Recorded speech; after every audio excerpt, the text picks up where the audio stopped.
நிறைய வேலை இருக்குதுன்னா அப்ப எங்களுக்கு எல்லாம் வேலை இல்லீங்களா? நாங்க சாகுறதுங்களா? ஹாஸ்பிட்டலுக்கு ஒரு 47,000 ரூபாய் எடுத்துட்டு போக முடியாதுங்கிறீங்க.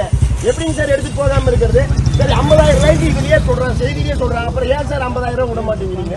சரி வேண்டாம், அது ரவுண்ட் 50,000 ரூபாய் கூட இல்ல, 47,000 தானே இருந்தது. அதை தானே புடிச்சீங்க நீங்க. 47,000 ரூபாய் கேள்றீங்க. அந்த 47,000 ரூபாய் எடுத்துட்டு போக கூடாதுன்னு சொல்றீங்கல்ல. அதுக்கு எங்களுக்கு அந்த ஜியோ கொடுங்க, அந்த ஜியோ கொடுங்க போதும். எங்களுக்கு வேற எதுவுமே வேண்டாம். எங்க பணத்தை வந்து நாங்க எலெக்ஷன் முடிஞ்சு கூட வாங்கிக்கிறோம் சார். நீங்களே 50,000 ரூபாய் கொண்டு போகணும்னு சொல்றீங்க. அப்ப ஒரு 500,000 கூட ஜோப்ல வைக்க கூடாதுங்களா?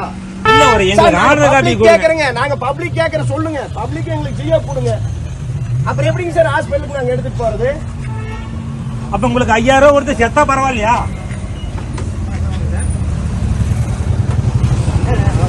சார் ஒரு 47,000 ரூபாய்க்கு நீங்க வந்து ஏன் குடிக்கிறீங்க? 50,000 ரூபாய் நீங்களே சொல்றீங்க, கவர்மெண்டே சொல்லுது 50,000 ரூபாய்.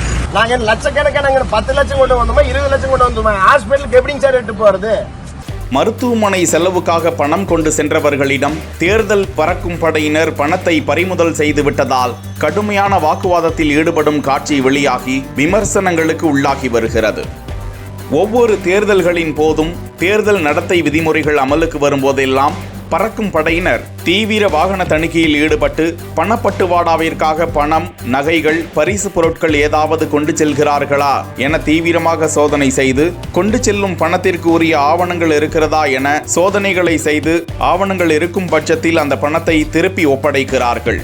இதற்கிடையே வியாபாரிகள் கொண்டு செல்லும் பணம், விவசாயிகள் கொண்டு செல்லும் பணம் உள்ளிட்டவையும் தேர்தல் பறக்கும் படையினரால் பல சமயங்களில் பறிமுதல் செய்யப்பட்டு அவர்கள் அலைக்கழிக்கப்பட்டதாகவும் பல தகவல்கள் வெளியாகி வரும் நிலையில் இது குறித்து கடுமையாக விமர்சிப்பவர்கள், பணப்பட்டுவாடா செய்பவர்கள் எப்போதோ மற்றும் பரிசு பொருட்களை கடத்தியிருக்க மாட்டார்களா, பொதுமக்களை எதற்காக தொந்தரவு செய்கிறீர்கள் என்றெல்லாம் விமர்சித்து வந்திருக்கிறார்கள். இந்த நிலையில் தற்போது நாடாளுமன்ற தேர்தலை முன்னிட்டு பறக்கும் படையினர் தீவிர வாகன தணிக்கையில் ஈடுபட்டு வரும் நிலையில் இது போன்ற சம்பவம் மீண்டும் நடந்தேறியிருக்கிறது. ஈரோடு மாவட்டம் சத்தியமங்கலம் அருகே கோம்பு பள்ளம் என்ற இடத்தில் தேர்தல் பறக்கும் படையினர் வாகன தணிக்கையில் ஈடுபட்டிருந்த போது அந்த வழியே வந்த காரை தடுத்து நிறுத்தி சோதனையிட்டதில் அதில் வந்த நபர்கள் 47,000 ரூபாய் பணம் வைத்திருப்பதை அதிகாரிகள் பறிமுதல் செய்துவிட்டனராம். அந்த பணத்தை நாங்கள் மருத்துவமனை சிகிச்சைக்காகத்தான் கொண்டு செல்கிறோம், தேர்தல் ஆணையம் 50,000ற்கு மேல் பணம் கொண்டு சென்றால் மட்டுமே